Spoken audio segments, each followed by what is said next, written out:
ติโทคือมาหกคักแท้ละบาทนี้แม่นอย่างละแม่มันเอ้ยก็เด็กน้อยเฮานี่ละดื่มน้ำอัดลมแล้วทิ่มกระตุกอย่างสะเต็มหน้าบ้านนี่นะโอ้ยจะแม่นนอลูกเอ้ยพากันดื่มแล้วก็บ่เก็บเมียนให้แด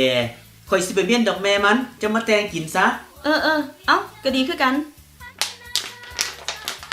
แม่มันเอ้ยเอากาแฟมาให้แดเอาไปเฮ็ดหยังล่ะสิจุดกระตุกยางทิ่มนี่แหละ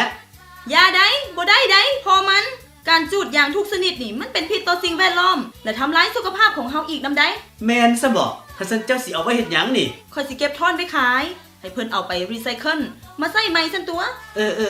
ตามใจเจ้าซะน่ะ เมียคนนี้จะแม่นดีเนาะทุกอย่างก็บ่ยอมให้จูดทิ่ม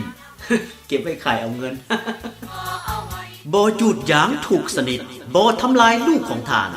ด้วยความปรารถนาดีจากโครงการกรีนเวียงจันทน์